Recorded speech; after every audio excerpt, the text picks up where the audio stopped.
Sud Radio, mettez-vous d'accord, 9h-10h, Valérie Expert.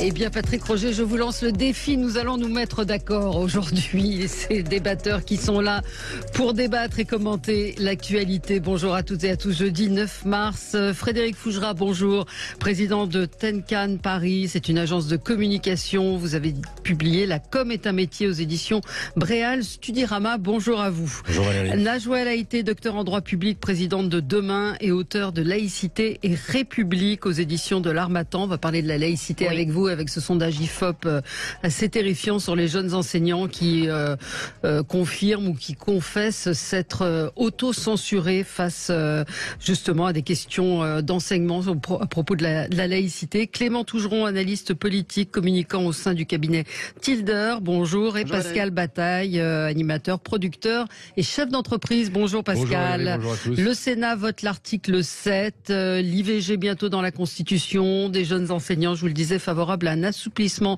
des règles encadrant les tenues religieuses des élèves. Ce sont nos sujets aujourd'hui et puis bien d'autres grâce à ce qui a retenu votre attention aux uns et aux autres dans l'actualité. On va parler aussi de ce panier anti-inflation. Dites-nous si vous avez remarqué en allant faire vos courses des changements dans les prix. Est-ce que vous pensez de ce panier anti-inflation qui est critiqué ce matin par Christiane Lambert, qui trouve qu'il y a trop de cochonneries, on va le dire comme ça, ou de produits pas très sains.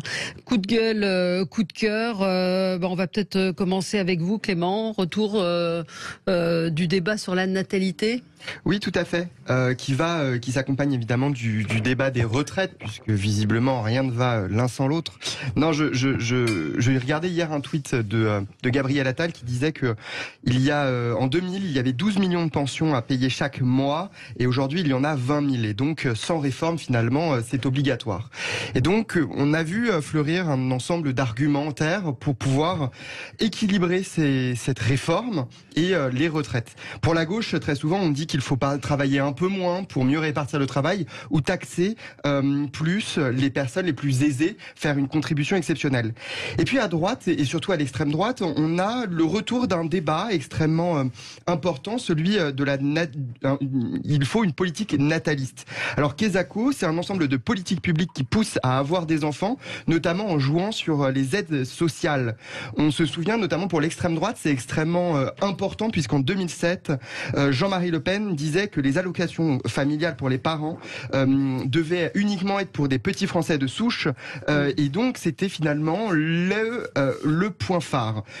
Marine Le Pen aujourd'hui, avec le Rassemblement national, conserve un petit peu cette ligne, puisque après l'article 16, ils ont déposé un ensemble d'amendements, alors qu'ils en ont peu déposé, vous le savez, 23 au total, beaucoup portent sur le sujet, pour notamment réserver aux familles qui ont l'un des deux parents qui sont au moins français des aides sociales pour pousser justement à faire des enfants, ou encore Laure de la Valette qui vient régulièrement sur Sud Radio qui disait que il faut limiter l'immigration de peuplement, et donc un grand nombre d'enfants serait une vitalité pour le pays. Il faut une plus grande politique familiale.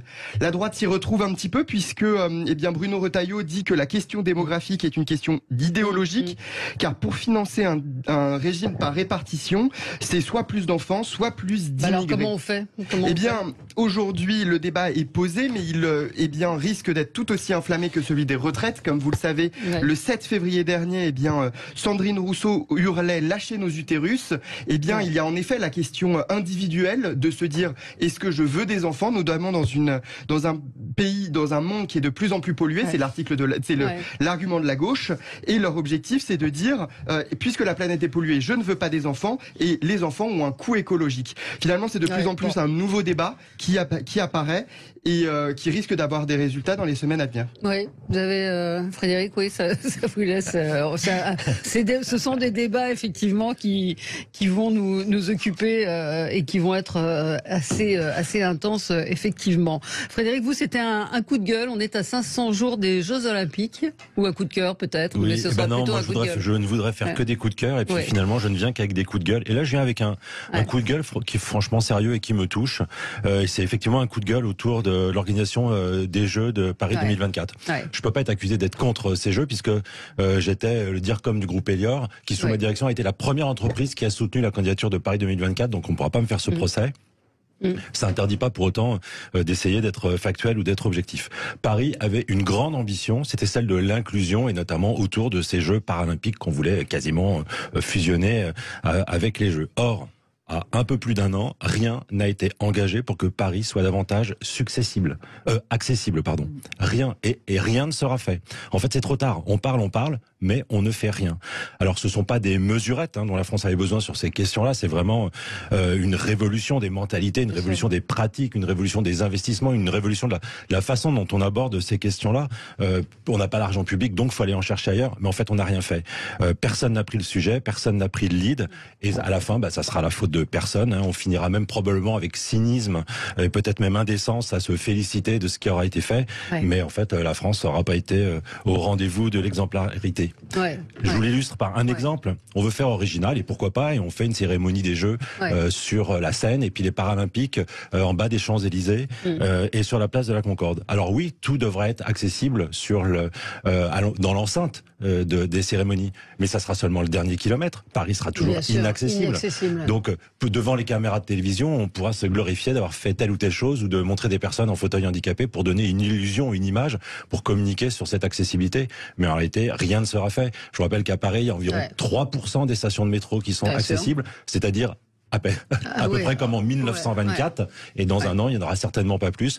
Donc en fait, on se fout de la gueule du monde, et c'est pour ça que je voulais faire ce coup de gueule. Ouais, mais vous avez raison. Et pourquoi je le fais aujourd'hui? C'est parce que la semaine dernière, il y a une petite actualité Jeux Olympiques que je permets de caser, ça permet de faire un deuxième coup de gueule pour le même prix.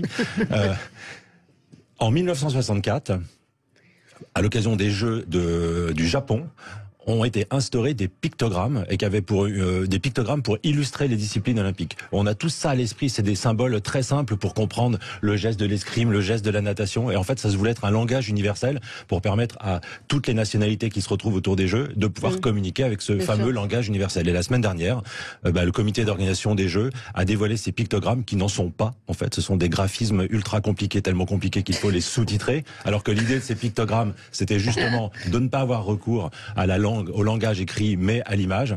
Et donc voilà, pourquoi faire simple quand on peut faire compliqué, et pourquoi faire accessible alors qu'on est déjà dans l'inaccessibilité. Franchement, ça méritait un coup de gueule, de mon point de vue. Vous avez raison. Je rajouterais qu'hier, j'étais terrifiée de voir ce qui est devenu la rue de Rivoli à Paris, qui est une rue qui est totalement à l'abandon, avec des SDF, des sacs de couchage, des tentes, des magasins fermés. Cette rue est une désolation absolue. Grâce à Madame Hidalgo qui a donc condamné cette rue aux voitures. Donc c'est un embouteillage permanent. Moi je marchais, les taxis, les bus qui n'avancent pas. Quelques vélos, je vais avoir tous les cyclistes contre moi, mais enfin cette rue et tout le centre de Paris est en train de se vider. Moi je ne vais plus, on est dans l'ouest de Paris, aller dans l'est de Paris, on va me dire les transports en commun quand ils fonctionnent, hier ils ne fonctionnaient pas, donc il fallait marcher, mais c'est surtout cette ville qui est sale, qui se dégrade et qui va accueillir les Jeux Olympiques dans quel état, vous avez raison de l'évoquer. Non, moi je voulais simplement rajouter que cette ville en effet est devenue invivable. D'ailleurs, quand on traverse Paris, on se demande quand ces chantiers vont s'arrêter. Parce qu'on voit jamais personne sur ces chantiers. C'est le constat que l'on peut faire tous. Et puis au-delà de ça, oui, cette ville est devenue sale, invivable. Là, j'aurais pu en faire mon coup de gueule. Et elle perd en nombre d'habitants. Oui. Je crois que c'est 100 000 environ, 100 000 habitants. Combien ? 113 000 exactement d'habitants que Paris a perdu, et c'est désolant, mais ça s'explique aussi. Oui, bon. Non, pas non, sur les 113 000, Anne Hidalgo est très contente parce qu'elle considère que ça désengorge. Ouais, voilà, il y a moins de personnes au kilomètre carré et du coup c'est formidable. Mais en effet, Paris a de multiples contraintes, notamment de l'espace. C'est une ville qui en plus qui est corsetée par son périph', qui fait qu'on ne peut pas étendre la ville. On n'a pas le droit d'aller en hauteur.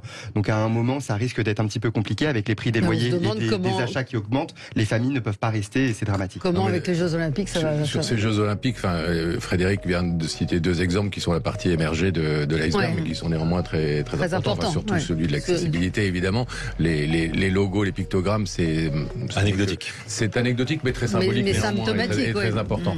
Mais moi, je n'ai toujours pas compris l'intérêt pour Paris, pour une ville comme Paris, d'organiser les Jeux Olympiques. J'y suis très opposé depuis le début. Je pense que ça satisfait l'ego de quelques politiques, un maire, un président et quelques entreprises qui effectivement vont pouvoir communiquer largement. Et en l'occurrence, je comprends bien que Frédéric ait été favorable à ça en tant que directeur de la communication d'un grand groupe, mais ça va être un drame absolu. Ça l'est déjà à tout point de vue. On sait très bien que chaque grande capitale qui organise des Jeux Olympiques, c'est un déficit énorme. C'est des infrastructures qui souvent tombent ensuite en déshérence. Je ne sais pas si vous êtes allé à Barcelone, si vous êtes allé à Londres, etc. Mais c'est une catastrophe pour au moins une grande partie de ces infrastructures. Ça va être un cauchemar pour les habitants.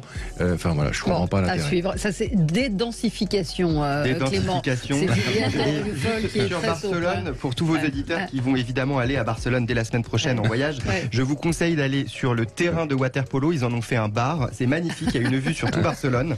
C'est hyper populaire. Il y a de la musique toute la journée. C'est au milieu d'un parc. C'est superbe. Et on ne joue pas au water-polo, mais en tout cas, c'est très beau. Allez, on se retrouve dans un instant. On va parler du panier anti-inflation. On va parler de la Constitution et de l'IVG. À tout de suite. Sud Radio, mettez-vous d'accord, 9h-10h, Valérie Expert.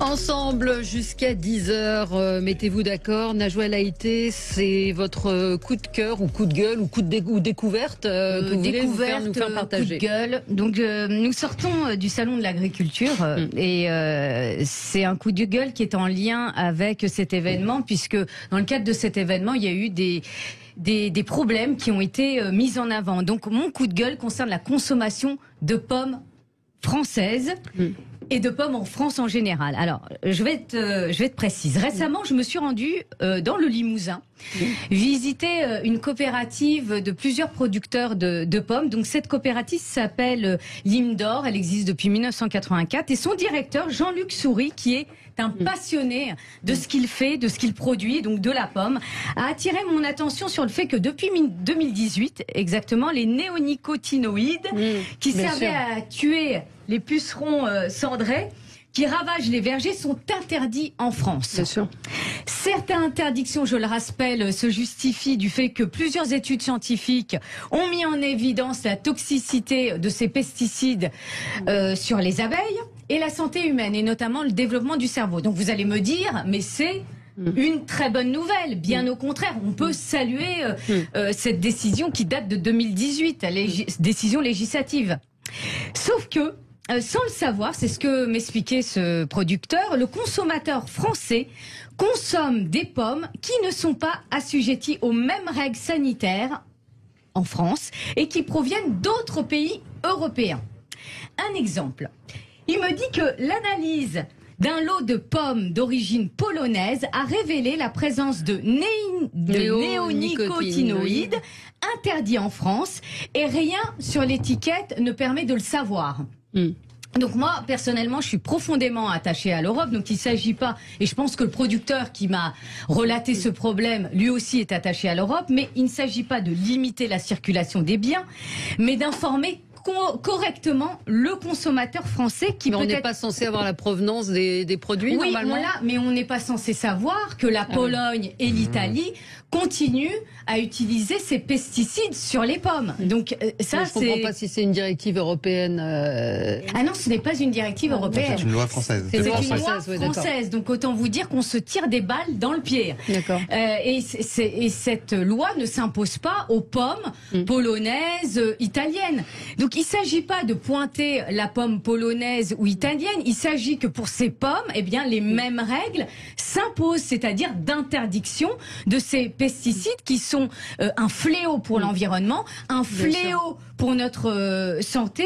Et donc, il s'agit aussi d'informer le consommateur que ces pommes utilisent ces pesticides qui sont interdits en France. Et donc moi-même, Valérie, excusez-moi, Valérie, j'étais parce que il y avait une Catherine dans la délégation moi-même j'étais étonnée. Je disais mais en fait c'est l'Europe encore. Et il me dit mais pas du tout. L'Europe n'interdit pas ces pesticides, c'est la France qui l'a interdit, sauf que on aimerait que cette interdiction concerne l'ensemble des pommes et donc que cette interdiction soit imposée à l'échelle de l'Europe puisque eux-mêmes sont attachés à l'environnement. Oui, enfin les néonicotinoïdes, c'est un vaste débat puisque vous savez qu'il y a les betteraviers qui se battent contre l'interdiction puisque ça ne s'applique pas à eux puisqu'il n'y a pas d'abeilles sur les betteraves. Donc c'est assez complexe. C'est complexe comme en sujet. effet. Mais en tout cas, c'est intéressant de nous alerter donc d'acheter des pommes françaises. C'est il faut absolument acheter des pommes françaises, même si elles sont un peu plus coûteuses. Elles sont saines. Ouais. Elles protègent les abeilles. Parce que sans abeilles, pas de pollinisation, pas de végétation, pas d'alimentation. Un mot sur ce panier, donc sur ces paniers anti-inflation qui ont des Nutri-Score assez médiocres, en particulier Système U qui est pointé du doigt. Ça vous fait marrer, Clément. C'est l'UFC Que Choisir qui pointe que ce sont des produits, donc de l'alcool, des bonbons, aucun légume ou fruits frais, mais des légumes en conserve surgelés ou intégrés à des plats préparés, des sodas, des chips, des cacahuètes. Donc c'est vrai que a priori ce panier il est fait aussi pour les plus démunis qui parfois ont aussi des problèmes d'alimentation. Et de santé, donc c'est quand même assez étonnant, non? C'est assez étonnant, surtout que sur cette politique publique en particulier, j'avoue ne rien comprendre. Il y a des négociations qui sont ouvertes entre les distributeurs et les grossistes, et donc il y a un ensemble qui devrait arriver normalement à son terme demain, le 10 mars. Ça a commencé en décembre, mais là on annonce 10 jours avant la fin des négociations un panier anti-inflation qui, en plus, comme vous le dites, paraît sur certains produits un peu curieux et puis on ne sait pas vraiment quand il va être mis en application pendant un trimestre, c'est ce qu'a dit pendant un trimestre, mais la durée pendant combien de temps et puis finalement, une fois ce panier terminé, qu'est-ce qui va se passer? Est-ce qu'on va le reconduire comme on l'a fait sur plein de politiques publiques? Et donc finalement, c'est un sujet qui est, je crois, crucial, c'est le pouvoir d'achat en général. Qu'est-ce qu'on fait de manière sur le long terme face à une inflation qui, d'après les économistes, ne va pas redescendre, même si elle commence à stagner. On est arrivé au pic. Ils disent on va stagner, mais ils nous disent ça va pas redescendre demain. Comment on fait pour prévoir dans une année, 2 années, pour permettre à tout le monde de se nourrir convenablement, de bonne qualité et à un prix raisonnable? C'est pas la réponse qui a été apportée en tout cas. On a l'impression parfois qu'on vit dans un sketch permanent ou dans une caméra cachée parce qu'on se dit mais est-ce qu'ils ont réfléchi encore une fois 30 secondes avant de composer ce panier? Alors qu'est-ce qu'on dit aux gens? On dit continuez à bouffer de la merde, saoulez-vous pour oublier en plus que vous êtes pauvre et que vous allez avoir des cancers et puis bouffer des bonbons parce que comme ça vous serez vraiment les sans-dents qu'on vous considère être quoi. Enfin au lieu de mettre des choses vertueuses dans ce panier d'alimentation et d'aider les gens à se nourrir un peu plus correctement, est-ce que c'est vraiment compliqué? Je pense que c'est compliqué pour les fruits et légumes parce que ça dépend j'imagine des taux, de l'origine des producteurs, etc. Mais c'est vrai que c'est ce que pointe l'UFC, non? Vous avez Vous dites que c'est compliqué ? Non, c'est pas que je suis pas d'accord, mais c'est en fait, est-ce que le panier est calqué sur les achats réels des consommateurs dans ce sens? Dans ce cas-là, il y a du sens. Ou est-ce qu'on veut faire un panier fictif, idéal, mais qui en fait ne représente rien par rapport aux habitudes de consommation? Est-ce que ça vous encourage pas à consommer différemment? On peut inciter les gens à manger différemment. On peut profiter de cette crise pour citer plusieurs marques. Si votre Coca, votre Nutella, vos bonbons Haribo coûtent plus cher, peut-être que vous serez tenté de ne pas en acheter et de vous tourner vers des produits. On passe nos journées à essayer d'expliquer qu'il faut mieux consommer, qu'il faut consommer 5 fruits et légumes, qu'il faut pas fumer. Est-ce que ça change quelque chose? Je suis pas certain que ces campagnes aient un non, ça change pas parce que dans les magasins, effectivement, le paquet de chips continue à être moins cher que le brocoli voilà. Donc il y a un moment moi je jetterai pas l'opprobre sur l'ensemble des enseignes parce que en soi, bon, c'est quand même une proposition qui aurait pu être intéressante et qu'il l'est parce que malgré tout, quelle que soit une baisse des prix, forcément. Complètement. Justement, cette proposition, elle répond, comme vous le disiez, à un pouvoir d'achat des Français en berne. Mais je jetterai pas l'opprobre sur l'ensemble des enseignes, parce que quand je regardais un peu cette actualité-là, vous avez des enseignes qui disent qu'ils vont proposer des produits frais dans le panier, avec de la viande, des fruits et légumes. Donc attention à généraliser et à pointer l'ensemble des enseignes. Vous avez des enseignes qui jouent le jeu de l'équilibre nutritionnel. Donc je voulais simplement faire remarquer cela. Mais par contre, je donnerai pas le nom de l'enseigne pour pas lui faire de la pub, mais en tous les cas, il y a des enseignes qui proposent un équilibre nutritionnel dans le panier. Sur ce sujet-là, notamment face à l'inflation, ce qui est aussi possible, c'est d'aller faire ses courses, au lieu de les faire une fois tous les 15 jours, de les faire une fois tous les 3 jours, parce que d'une, vous avez un ensemble de promotions sur les dates courtes qui permet de réduire le panier, et ensuite, les Français gaspillent entre 60 et 90 euros par an, parce qu'ils achètent trop, et donc ils jettent parce que finalement c'est périmé. Si vous allez faire vos courses une fois tous les 2-3 jours, alors c'est une organisation, et quand c'est une famille complète, une grande famille, c'est compliqué, mais quand on a la possibilité de le faire, ça permet d'acheter en plus petite quantité, savoir ce qu'on va manger pour les 2-3 jours à venir, et donc ne pas gaspiller, et donc faire des économies au total. 9h26 sur Sud Radio, on se retrouve dans un instant, on va parler de l'IVG, faut-il l'inscrire dans la Constitution, et puis ce sondage IFOP sur les enseignants qui trouvent qu'il faudrait assouplir la loi sur les tenues religieuses à l'école. À tout de suite. Sud Radio, mettez-vous d'accord, 9h-10h, Valérie Expert. Nous sommes ensemble avec Frédéric Fougera, Najouel Haïté, Clément Tougeron et Pascal Bataille. Pascal, votre coup de cœur est tout à fait dans l'actualité. Il concerne l'IVG et les déclarations du président de la République. Je dis coup de cœur, j'imagine que c'est un mini coup de cœur. Oui, c'est pas un coup de gueule, c'est un mini coup de cœur parce que d'abord on est loin du compte. Deuxièmement, je ne sous-estime pas la portée politicienne du geste hier, de même que la récupération de l'image de Gisèle Halimi, mais en l'occurrence, moi je suis depuis longtemps favorable à ce qu'on sacralise, sanctuarise ce droit à l'avortement dans la Constitution. Je sais qu'on en est très loin, mais c'est déjà un premier petit pas, et je sais que les adversaires de cette mesure vont dire que le droit à l'avortement n'est pas menacé aujourd'hui, qu'aucun parti politique ne réclame son abolition, etc. Ça va tellement vite, et on l'a vu dans d'autres pays, on va le voir encore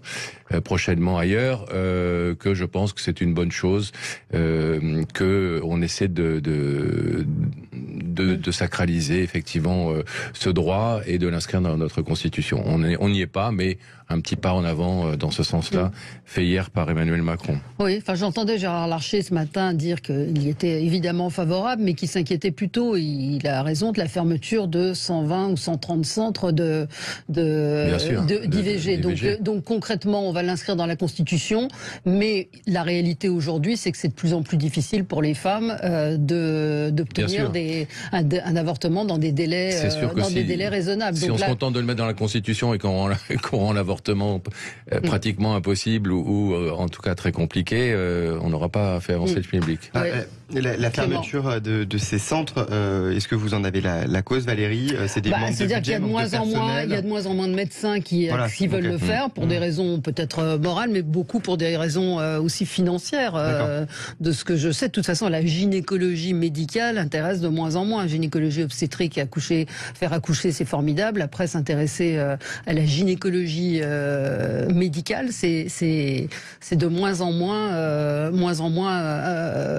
facile, effectivement. Je crois que... Oui, tout à fait. Moi, je partage ce coup de cœur, d'autant plus que les associations de droits des femmes attendaient avec impatience cette constitutionnalisation du droit à l'IVG. Alors après, il y a une différence de mots utilisés. Je m'explique. C'est-à-dire que ces associations sont ravies, mais elles disent on aurait préféré qu'on parle non pas de liberté d'accéder à l'IVG, mais plutôt de droit fondamental à accéder à l'IVG. Et c'est vrai que c'est une différence, même si la liberté est aussi un droit fondamental malgré tout. Mais il aurait fallu l'acter, dire vraiment que ce soit cité, un droit fondamental. Donc fermer cette parenthèse, on peut que se réjouir. Alors moi je partage pas du tout l'avis de personnes ou d'élus qui disent mais il y a aucun danger en France, mais voyons, on est en train de copier les États-Unis suite notamment à la vulnérabilité du droit à l'IVG suite à l'arrêt Roe contre Wade qui a été adopté en juin 2022. Eh bien non, moi je partage pas du tout cet avis. Le danger est là parce que moi je sais pas qui arrivera au pouvoir en 2027. Peut-être le Rassemblement national. Alors vous me direz, Marine Le Pen a évolué ce matin en disant que c'était pas la priorité, qu'aujourd'hui aucun politique et aucune association, personne ne demande l'interdiction de l'IVG en France. Elle a évolué dans son positionnement sur cette question-là. Il n'en demeure pas moins que dans ses rangs et dans les partis qui peuvent s'allier au Rassemblement national pour prendre le pouvoir, eh bien, je suis pas persuadée que tous soient favorables à l'IVG. Oui, je rebondis sur ce que vous dites. C'est en effet, demain, il n'y a pas un parti qui va dire « je souhaite interdire l'IVG ». Mais ça commence par un ensemble d'autres actions, d'autres mesures. Il y a quelques années, je crois il y a 2 ou 3 ans, on a allongé la durée légale, on est passé de 12 à 14 semaines, mais on l'a vu sur certains pays, c'était justement de réduire de 14, même en Europe, de passer de 14 à 12, de 12 à 10, de 10 à 8, de 8 à 5, et finalement, à 5 semaines, vous ne savez même pas que vous êtes enceinte. Donc, en effet, vous avez le droit à l'IVG, mais vous ne pouvez pas le faire parce que vous ne le savez pas. Donc, en effet, c'est extrêmement important de porter le débat, même si aujourd'hui, à l'heure actuelle, il n'y a pas de parti politique qui s'y oppose, même s'il y a quand même des mentalités dans ces partis qui peuvent s'y opposer. Frédéric Fougerat. Oui, mais c'est vrai, il ne semble pas qu'il y ait de risque aujourd'hui, mais l'opinion publique évolue aussi souvent beaucoup avec ce qui se passe à l'extérieur, à l'étranger. Et cette annonce d'hier, elle résonne quand même avec un projet de loi qui vient d'être déposé par le gouverneur de Floride, qui voudrait interdire l'IVG au-delà de 6 semaines de grossesse. Donc c'est 15 semaines en cas de viol ou d'inceste, mais 6 semaines. Et comme tu venais de le dire, souvent à 6 semaines, une femme ne sait pas nécessairement qu'elle est enceinte, donc c'est une façon de criminaliser indirectement l'IVG. Si Marine Le Pen estime que effectivement personne ne s'y oppose aujourd'hui, que tout le monde y soit favorable et qu'on le fasse une bonne fois pour toutes. Ce qui me dérange un petit peu dans ces annonces, c'est encore une fois, c'est symbolique, etc. Mais favorisons l'accès. De la même manière qu'il y avait eu cette annonce tonitruante de dire les femmes vont pouvoir aujourd'hui congeler leurs ovocytes, etc. Il y avait un article dans Le Parisien où ils expliquent que les délais moyens de prise en charge sont de 2 ans, voire 3 ans, que les femmes, on leur a dit qu'elles pourraient accéder, pour celles qui veulent avoir des enfants, à des dons d'ovocytes, c'est pratiquement impossible en France. Donc il y a des annonces, et puis la réalité, j'ai discuté avec des gynécologues qui vous expliquent que c'est pas possible, quoi. Et l'IVG, c'est ça, c'est qu'on va l'inscrire dans la Constitution, ça va être dans le marbre, mais pour y accéder. Je vais vous dire, il y a pas mal de lois comme ça. Regardez, bien sûr. Regardez la loi, enfin on va en parler, la loi sur les séparatismes, enfin la lutte contre toute forme de séparatisme. Eh bien, elle existe, il faut la saluer. Mais il n'en demeure pas moins. Regardez ce qui se passe dans les écoles. Moi, je reviendrai rapidement sur la constitutionnalisation de l'IVG. Est-ce que ça a du sens maintenant parce qu'en France, il n'y a aucun danger. L'affaire Palmade. Qu'a décidé le procureur de la République quand cette terrible affaire, je rappelle, où cette maman perd son Absolument, son vous avez raison. Eh bien, le procureur de la République, il tente de faire évoluer le droit. Je m'explique là encore de manière précise, sans faire du jargon juridique. Eh bien, ce procureur, il dit, cette maman qui a perdu son enfant, c'est un homicide involontaire. Et donc ça veut dire qu'il reconnaît que le fœtus a une personnalité juridique. Donc à partir du moment où il reconnaît que le fœtus, qui n'est pas né et qui n'est pas né encore viable, c'est-à-dire qu'il était encore dans le ventre de sa maman, à partir de peut-être considéré comme une personne juridique. Et bien là, je suis désolée, commence la remise en cause de l'IVG. C'est directement une évolution du droit, vous avez raison. Complètement. Et c'est pour ça que... Et les changements d'attitude, effectivement, de plus en plus nombreux des médecins sont pas anodins non plus et sont pas innocents. Soit qu'ils soient victimes de pression. Certains peuvent avoir effectivement peur. Soit que leur opinion change sous là aussi du fait du changement de certaines mentalités. Mais s'il n'y a plus de médecins pour pratiquer, qui s'occupera effectivement de faire avorter les femmes qui le veulent. À suivre, donc, voir si Emmanuel Macron l'inscrira, comme il le dit, dans la Constitution. On continue nos débats et on change complètement de sujet. C'est effectivement ce sondage IFOP qui a été révélé hier par le syndicat des proviseurs. Selon ce sondage, 52% des enseignants se sont déjà auto-censurés dans leur enseignement, un pourcentage qui est en hausse, c'était 43% en 2020, et qui se retrouve particulièrement en ce qui concerne l'histoire et la géographie. Les enseignants disent éviter certains propos pour ne pas provoquer d'incidents, de troubles. En littérature, 58%, en langue, en éducation physique également. Et c'est vrai que les enseignants ont observé en 2021 près de la moitié d'entre eux des atteintes à la laïcité. Hier, l'un des invités, avant-hier, de Jean-Jacques Bourdin, qui était un proviseur, m'expliquait que dans certains endroits, par exemple, je crois que c'était à Vénissieux, les élèves arrivent, il y a plus de 200 élèves qui arrivent habillés avec des vêtements culturels, comme le camis ou l'abaya, qui ne sont pas considérés comme des vêtements religieux et qui sont détournés de leur sens premier. Donc il y a cette offensive qui est là. Najwa, vous connaissez bien le sujet. Et qu'est-ce que vous avez pensé de plus d'un enseignant sur deux qui s'auto-censure?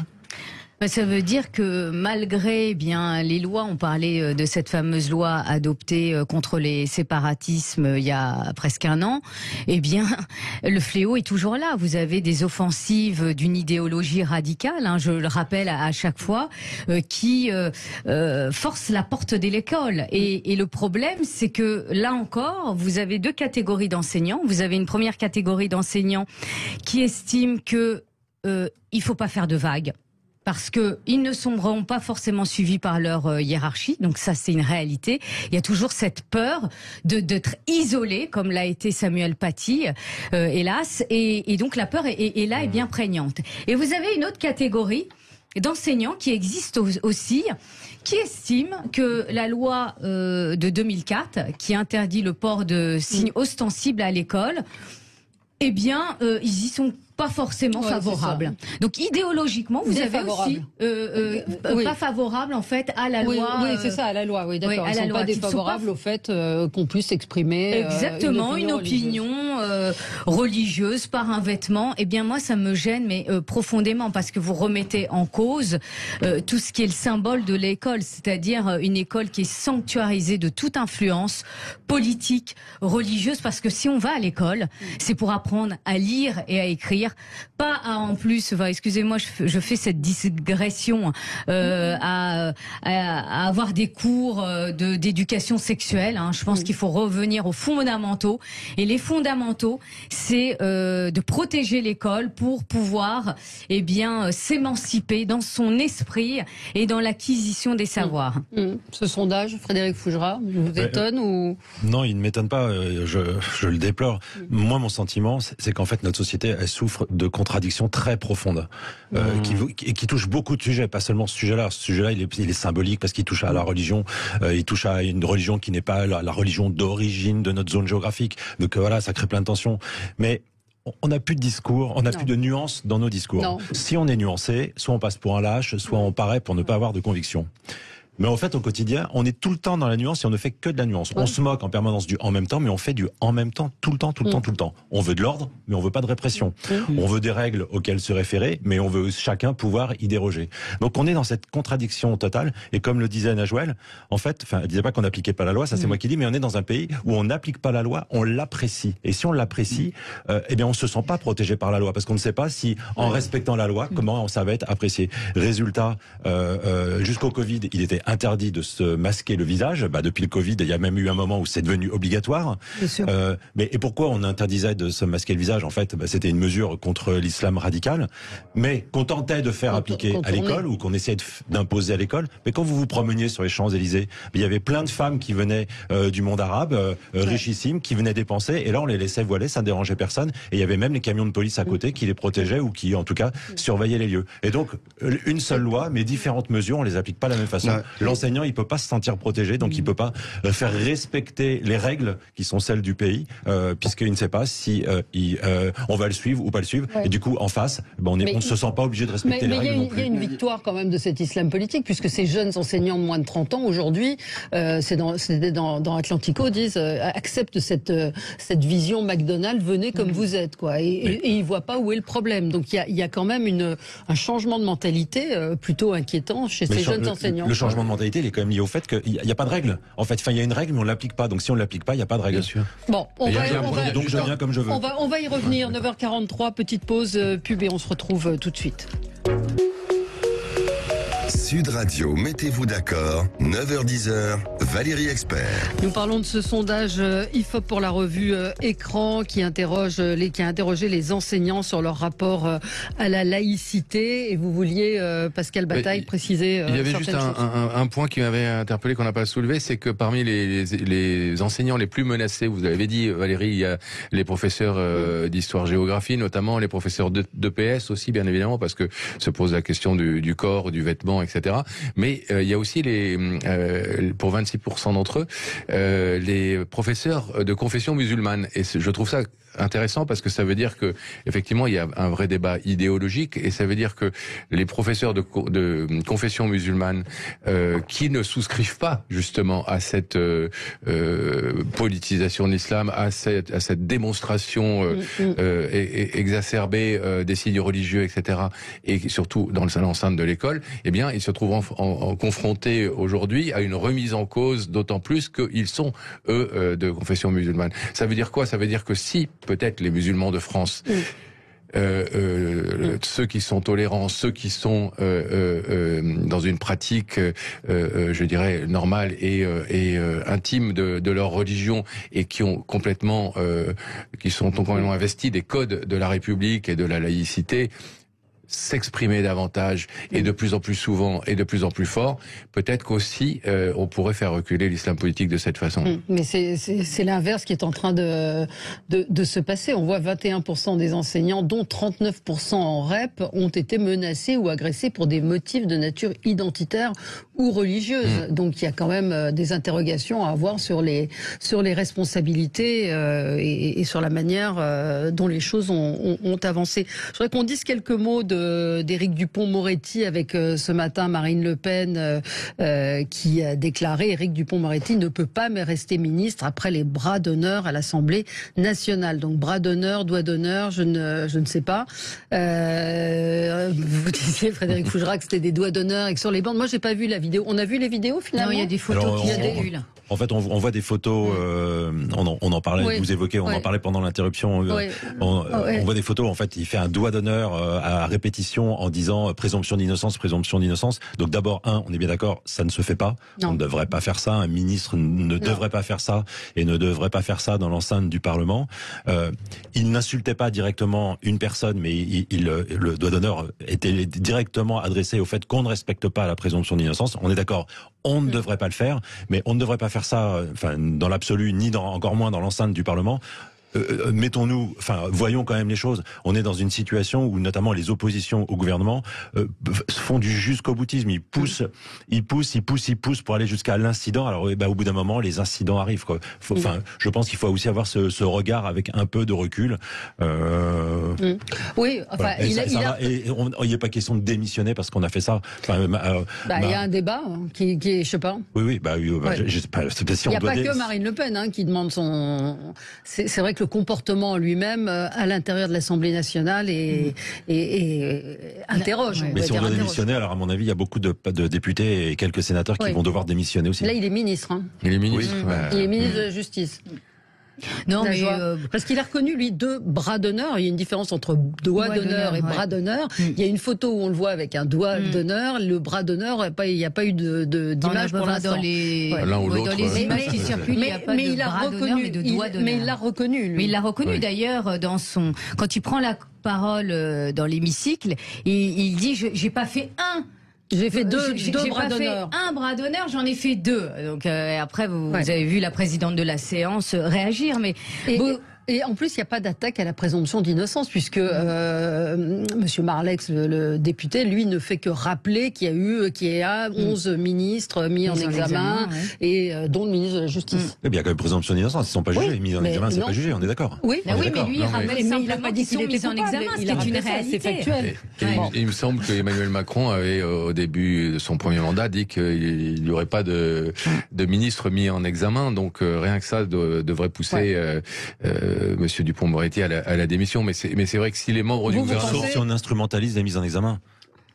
Oui, mais enfin, il ne faudrait pas que non plus le pouvoir judiciaire fasse des mises en examen juste pour faire tomber les ministres. Oui, mais enfin, on est dans un cadre de séparation des pouvoirs où, effectivement, il faut aussi faire confiance à la justice et aux magistrats. Et je ne pense pas qu'on puisse inventer des mises en examen. Enfin, non, je confirme. Le contrôle de notre. Non, mais on n'est pas sans savoir qu'il y a des tensions très fortes entre la magistrature et le ministre de la Justice. Oui, bien sûr, mais enfin bon, d'abord c'est pas le seul Dupond-Moretti. Puis il y a un moment où si les membres du gouvernement ne sont pas exemplaires, qui va l'être, et déjà qu'on a quand même beaucoup de débordements dans ce Parlement, dans cette Assemblée notamment, parce que les sénateurs sont un peu plus dignes, mais je pense effectivement que c'est une raison suffisante pour démissionner. On a déjà un porte-parole du gouvernement totalement inaudible qui dit des choses complètement inacceptables et qu'on laisse continuer à porter la parole de ce gouvernement. On a un ministre de la Justice et d'autres qui sont mis en examen. Il y a un moment où on peut pas se plaindre du fait qu'on ait un taux d'absentéisme de plus en plus élevé dans ce pays et continuer à avoir des politiques qui sont aussi peu exemplaires, qui donnent aussi peu, qui inspirent aussi peu confiance et qui montrent aussi mal l'exemple. Oui.